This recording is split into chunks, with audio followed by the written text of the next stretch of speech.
Bagaimana kabarnya? Luar biasa. Iya, tadi saya sampaikan firman Tuhan di ibadah yang sebelumnya adalah, ya, Yesus berkata satu kali ketika Yesus sedang ada di seberang laut, murid-murid dan orang berbondong-bondong datang ke sana dan mereka bertanya, Tuhan, sejak kapan engkau datang ke sini? Lalu Yesus berkata, sesungguhnya engkau datang mencari aku bukan karena engkau melihat tanda-tanda heran, tetapi karena engkau sudah makan dan engkau menjadi kenyang. Banyak alasan orang datang mencari Tuhan, saudara. Ya, saya tidak tahu apa alasan saudara hari ini datang mencari Tuhan.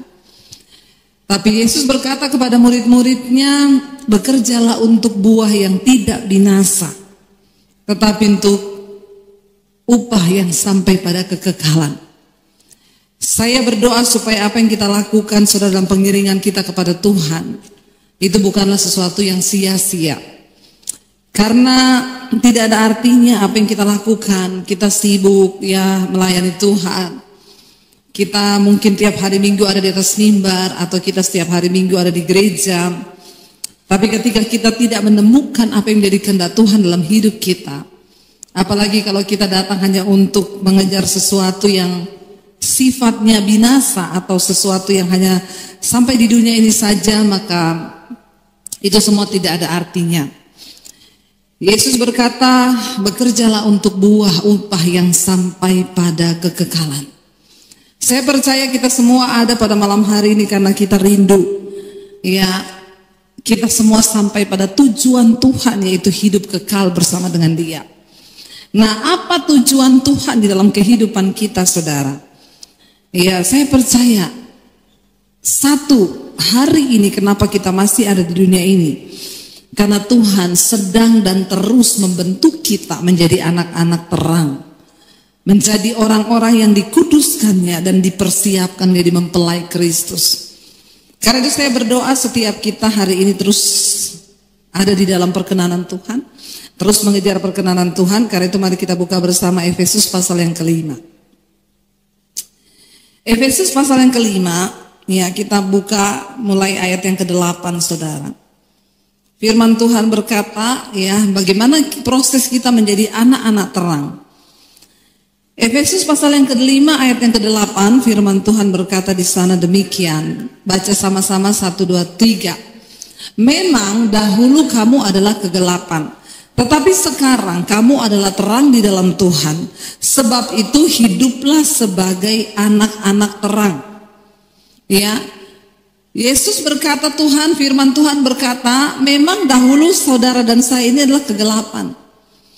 Bahkan kita tidak tahu jalan yang benar. Dosa pun kita pikir itu menguntungkan. Dosa pun kita lakukan dengan segala macam keinginan dan hawa nafsu. Tadi saya sudah sampaikan bagaimana Tuhan mau supaya kita menyerahkan anggota-anggota tubuh kita ini untuk dipakai sebagai senjata kebenaran. Karena dulu kita telah menyerahkan hidup dan anggota tubuh kita menjadi kuasa dan hamba dosa. Dahulu saudara dan saya adalah kegelapan, kita hamba dosa. Tetapi sekarang kamu adalah anak-anak terang. Saya berdoa supaya setiap kita diberikan terang Tuhan untuk bisa melihat, saudara. Karena kalau orang itu masih dibutakan, ya, makanya banyak yang datang, Bu, itu padahal sudah pelayanan loh. Banyak kayak begitu. Nah, itu saya banyak dengar. Kenapa? Karena hatinya itu belum diterangi. Berapa minggu yang lalu Tuhan izinkan saya membaptis seseorang. Jadi orang ini dari seberang, jadi diawali dari ayahnya meninggal, lalu dia harus sembahyang 5 waktu supaya ayahnya masuk surga. Dan dia melakukan itu, saudara, ya, bahkan ditambah dengan tahajud tengah malam supaya papahnya bisa langsung ke surga. Dia mencari Tuhan. Awalnya dari rasa cinta kepada ayahnya. Lalu dia mulai mencari jalan kebenaran. Ya, dia bilang kalau memang papa saya bisa selamat dengan saya sembahyang 5 waktu, saya bukan hanya 5 waktu, saya mau melakukan 10 waktu. Asal papaku bisa masuk surga. Lalu dia mulai mencari kebenaran. Di hatinya mulai muncul pertanyaan, apakah surga itu ada dan neraka itu ada. Lalu dia mulai bertanya, nanti kalau saya mati ini saya kemana? Saya ke surga atau ke neraka? Sebuah pertanyaan tentang Tuhan, tentang jalan keselamatan mulai muncul di hatinya. Lalu dia mulai membaca, saudara, membaca kitab sucinya. Dia tidak menemukan kepuasan, dia beli Alkitab. Enggak tanggung-tanggung, Alkitab yang kayak punya saya yang tebel. Dia beli buku, saudara, karena sebuah kerinduan untuk. Dan Alkitab berkata, Tuhan berkata, carilah Tuhan selama ia berkenan untuk ditemui. Berserulah padanya selama ia dekat. Karena barang siapa mencari, dia akan menemukan. Siapa mengetok, baginya pintu akan dibukakan. Jangan puas hanya menjadi Kristen, tapi carilah Tuhan. Sampai engkau menemukan Tuhan. Amin. Saya pernah satu kali, saudara, mau pelayanan. Saya naik Grab pagi-pagi, hari Minggu pagi jam 6. Saya panggil Grab, datanglah supir Grab jemput saya. Badannya tatoan. Lalu dia bilang, ibu mau kemana? Ke gereja. Jauh banget dari Jakarta Selatan mau ke kota. Iya, kenapa jauh-jauh ke gereja, bu? Ya kan, saya ini pendeta, jadi saya diundang khotbah. Terus saya tanya, ke gereja apa kemana? Oh ya, saya juga Kristen, bu, kebetulan. Buat ke gereja. Saya bilang cari Tuhan. Dia ketawain saya terbahak-bahak, saudara. Ibu, Tuhan kok dicari-cari. Saya sedikit terdiam, saudara. Tuhan kok dicari-cari. Oh ya, Tuhan gak usah cari. Enggak usah. Saya gak pernah cari Tuhan. Saya langsung merasa sesat saat itu juga, saudara. Saya jadi yang saya sesat, atau dia yang sesat, saya yang benar, atau saya yang sesat, dia yang benar.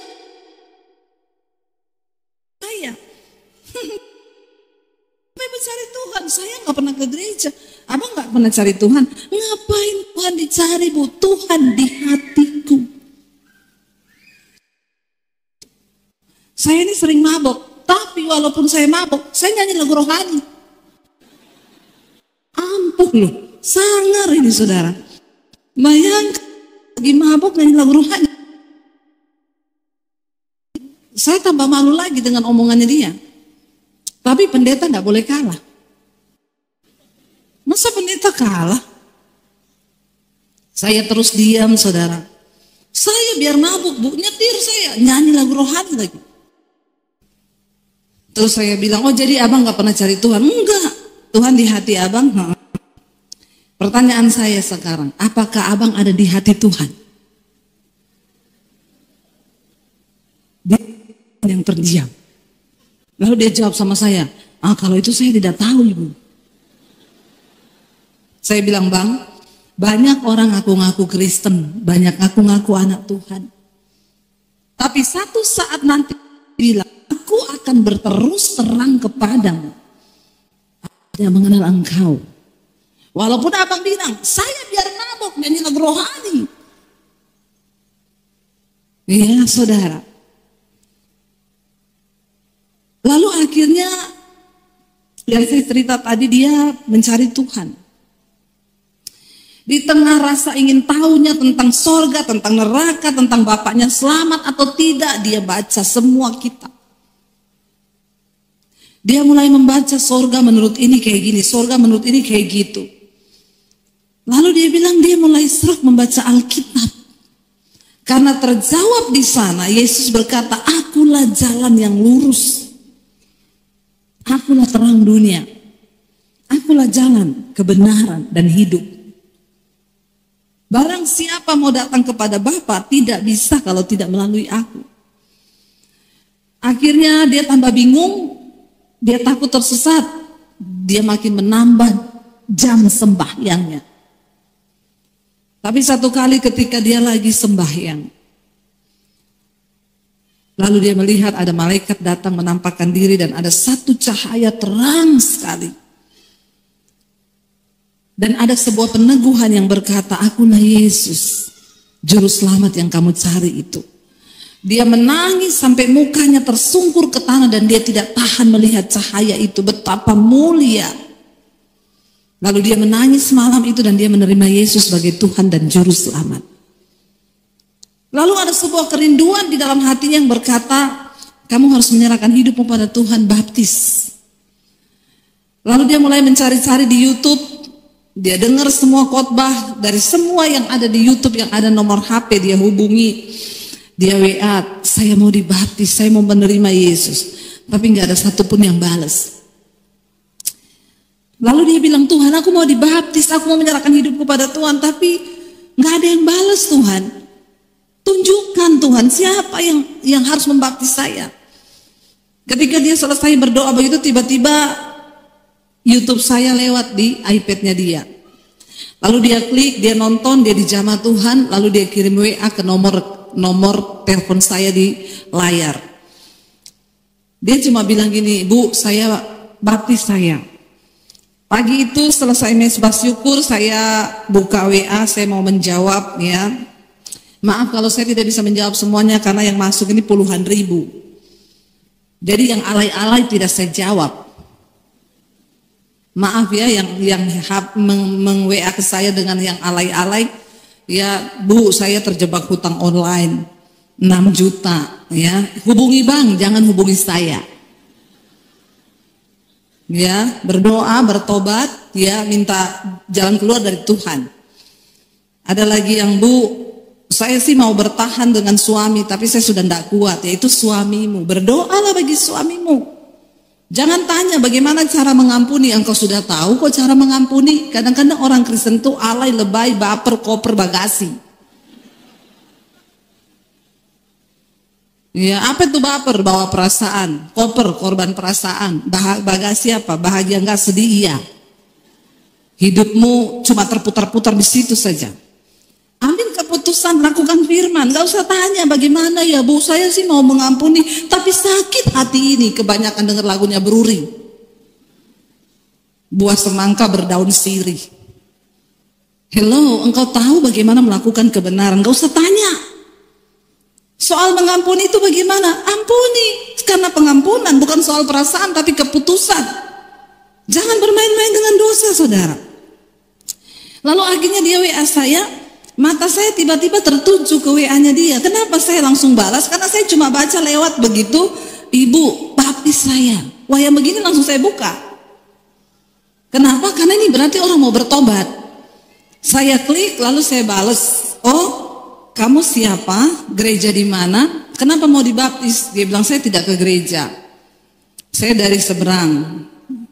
Saya mau mengenal Tuhan Yesus dan saya mau menyerahkan hidup saya kepada Tuhan.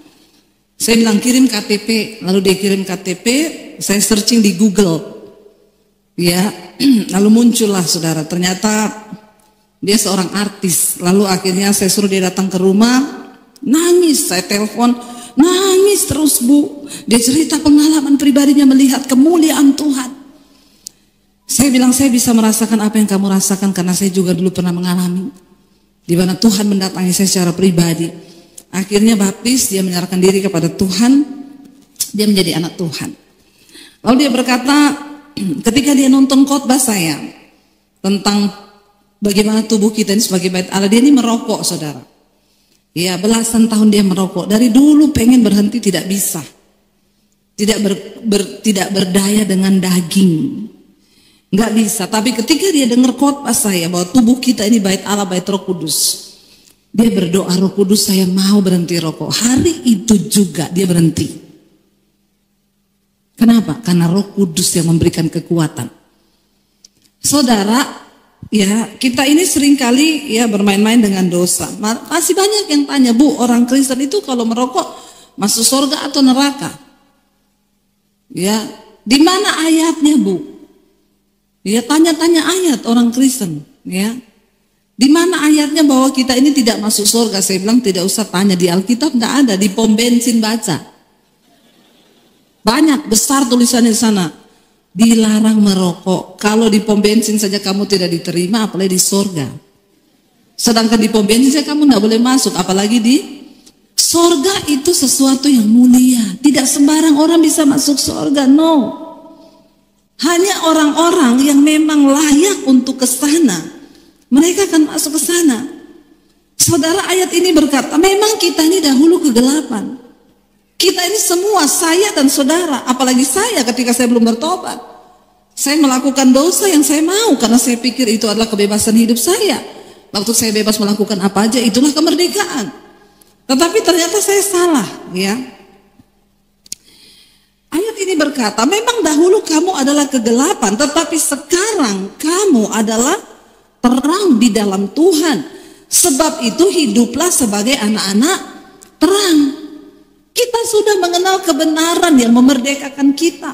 Waktu saya bertobat terima Yesus, saudara, saya bertobat tahun 95. Dulu ya saya bukan orang Kristen, ya saya dari seberang, dan saya melakukan semua yang saya mau, tapi pada akhirnya berujung saat itu saya mau mengakhiri hidup saya dengan bunuh diri karena saya pikir ya Tuhan itu jahat, kenapa dia menciptakan saya ke dunia? Saya tidak mengerti tentang Tuhan, saya tidak mengenal Tuhan secara benar.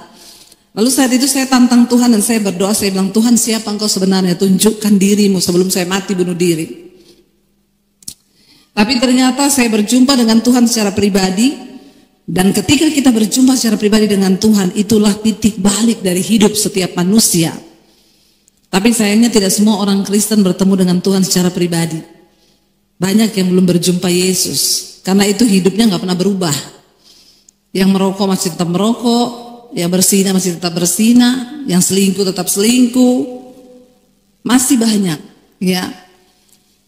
Lalu akhirnya saya mengenal Tuhan, saya mulai baca Alkitab, saudara. Saya baca Alkitab tuh 6-7 jam satu hari. Di toilet karena takut ketahuan papi saya. Papi saya itu punya pedang panjang 1,5 meter di bawah kolong tempat tidur. Ya, dari kecil saya sudah diwanti-wanti, jangan berteman sama orang Kristen. Apalagi pacaran sama orang Kristen, apalagi menikah sama orang Kristen. Lebih baik papi masuk penjara, papi bunuh kamu daripada kamu bikin malu keluarga. Tapi Yesus berkata, bukan kamu yang pilih aku yang pilih kamu. Kalau saudara ada hari ini di tempat ini, itu karena engkau dipilih Tuhan. Bukan kita yang pilih dia, dia yang pilih kita. Karena itu jangan sia-siakan pilihan dan panggilannya atas hidup kita. Lalu saya berjumpa didatangi Tuhan secara pribadi, saya mengalami perjumpaan malam itu, saya menangis hampir 2 jam. Hidup saya diubahkan, paradigma saya itu kayak diputar otak saya, saudara.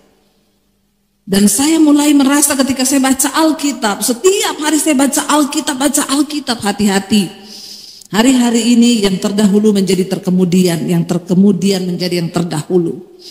Di luar sana orang-orang yang dulu tidak mengenal Tuhan, mereka dari seberang, hari-hari ini dilawat Tuhan. Kenapa? YouTube itu masuk ke kamar-kamar pribadi. Tidak ada yang bisa membendung kebenaran. Sangat-sangat rugi dan betapa tragis kalau kita yang sudah Kristen, kita tidak lagi mengalami Tuhan dan kita tidak hidup di dalam kebenaran.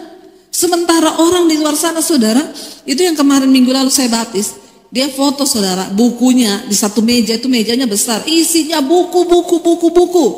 Ini dia udah baca Alkitab sampai kitab Wahyu. Lapar dan haus akan Tuhan. Kita semua dulu adalah orang-orang gelap. Tetapi sekarang kita ini adalah terang di dalam Tuhan, ya. Ayat yang berikutnya berkata di sana, ayat yang ke-9, karena terang hanya berbuahkan apa, saudara? Di sana dikatakan terang hanya berbuahkan kebaikan dan keadilan dan kebenaran. Karena itu setiap kita yang hidup di dalam Tuhan, kita ini harusnya berbuahkan. Hidup kita ini berbuah kebaikan dan keadilan dan kebenaran. Lalu selanjutnya dikatakan ayat yang ke-10 di sana apa? Dan ujilah, ya, apa yang berkenan kepada Tuhan. Uji.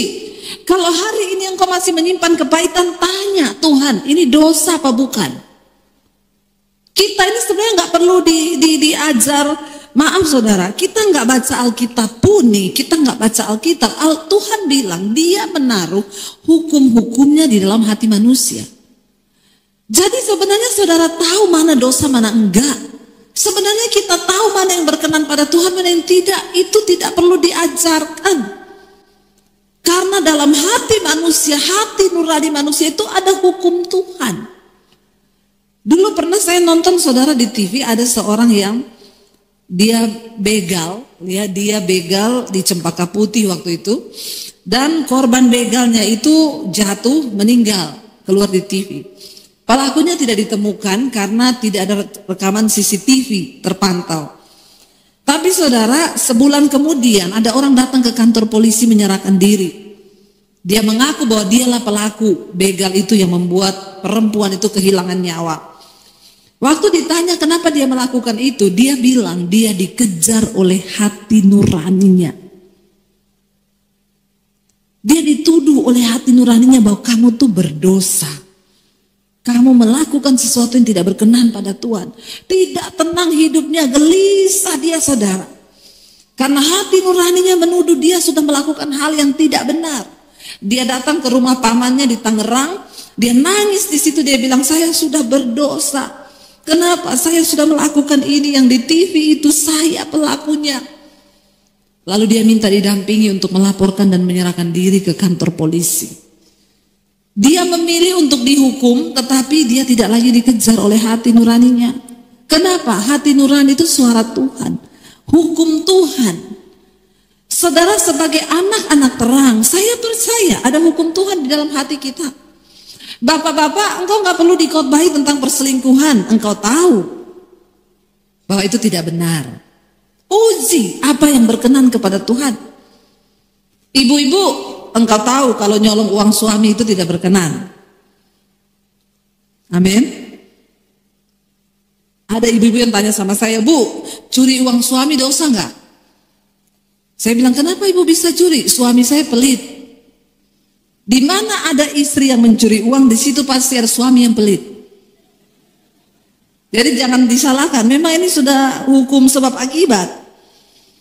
Nih ya, suami istri dalam hal keuangan, bagaimana Anda mau diberkati rumah tanggamu kalau uang aja nyolong? Amin? Nggak ada yang amin. Memang pelit semua nih di sini. Ya, bapak-bapak hidup terbuka dengan istri dalam hal keuangan. Kita harus terbuka supaya kita ini menjadi anak-anak terang. Karena terang itu hanya berbuahkan kebaikan, keadilan, dan kebenaran. Jangan simpan sesuatu yang tidak berkenan. Ujilah apa yang berkenan kepada Tuhan. Di dalam rumah tangga kita jangan buka celah. Hari-hari ini yang namanya perselingkuhan itu menimpa semua saudara, kalangan termasuk anak Tuhan. Ya, bahkan ada ibu-ibu konseling sama saya, Bu, suami saya selingkuh, Bu. Terus ibu sudah bicara, sudah, Bu. Lalu dia bilang apa? Suami saya bilang begini, itu selingkuhan saya janda loh. Tuhan suruh kita memperhatikan janda-janda.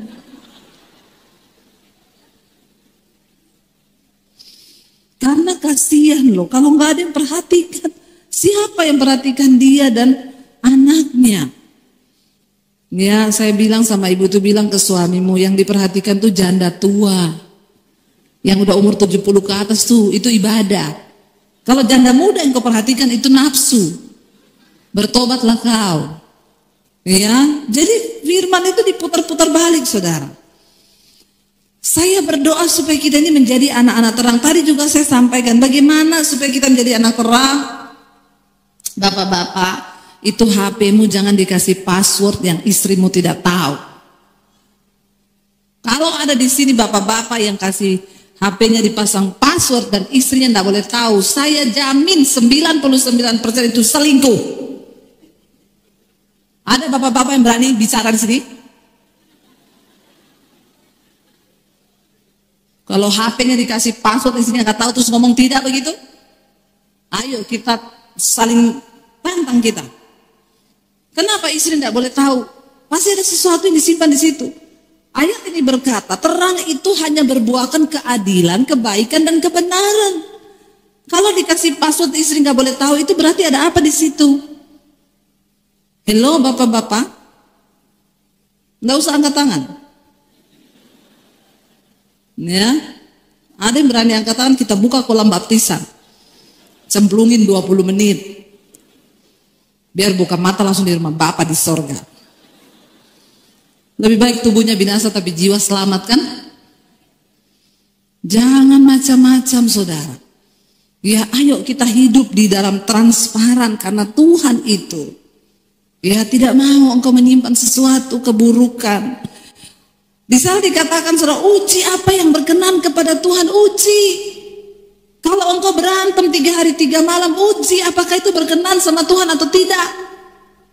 Ada orang konseling saya ini, Bu, kalau berantem sama suami saya 3 minggu saya tidak bicara. Apakah itu Tuhan berkenan? Tapi kalau di gereja nyanyi, luar biasa, lompat-lompat saudara. Kalau hari Minggu tuh nyanyi puji-pujian, ya udah kayak apaan. Saya tuh kadang kalau lihat orang Kristen tuh,